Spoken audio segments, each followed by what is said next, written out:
एक ऐसे लड़ाकू विमान सौदे की कल्पना कीजिए जो भारतीय रक्षा विमानन के भविष्य को बदल सकता है। एक ऐसा प्रस्ताव जो इतना साहसिक हो कि इसमें पूर्ण technology transfer, source code access और भारतीय धरती पर सह उत्पादन शामिल हो। हम रूस के Su-57 स्टील्थ फाइटर के बारे में बात कर रहे हैं। और क्यों भारत कथित तौर पर अमेरिका के प्रतिष्ठित F-35 को नज़रअंदाज कर रहा है, लेकिन वास्तव में क्या हो रहा है इसकी अभी पुष्टि हुई है। और भारत की वायु शक्ति और आत्मनिर्भर भारत के सपने के लिए इसका क्या मतलब है, तो आइए इसका विश्लेषण करते हैं।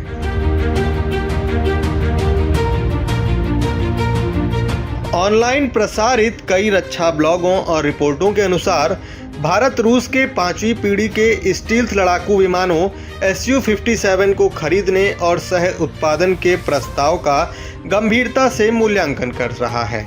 इस प्रस्ताव को जो बात अद्वितीय बनाती हैं वह यह है कि इसमें कथित तौर पर शामिल है पूर्ण technology transfer, intellectual property rights, source code का एक्सेस।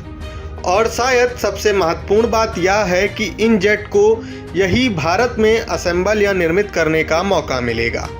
दूसरी ओर रिपोर्ट्स बताती हैं कि भारत ने अमेरिकी F-35 लाइटनिंग II को नज़रअंदाज करने का फैसला किया है। लेकिन क्यों?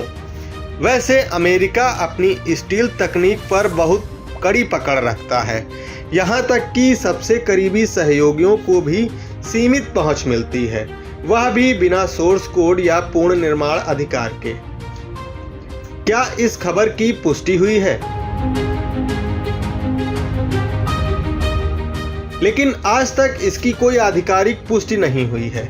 हम जो जानते हैं वह यह है कि रूस ने अतीत में गहन सहयोग की पेशकश की है। 2007 में भारत ने FGFA परियोजना के सह विकास के लिए रूस के साथ हाथ मिलाया, जो Su-57 प्लेटफॉर्म पर आधारित थी। लेकिन 2018 तक भारत ने FGFA से हाथ खींच लिया, कथित तौर पर इसलिए क्योंकि जेट बहुत महंगा था। दूसरा, तकनीकी प्रदर्शन IAF की अपेक्षाओं को पूरा नहीं करता था। और तीसरा, रूस के अपने Su-57 कार्यक्रम में देरी हो रही थी।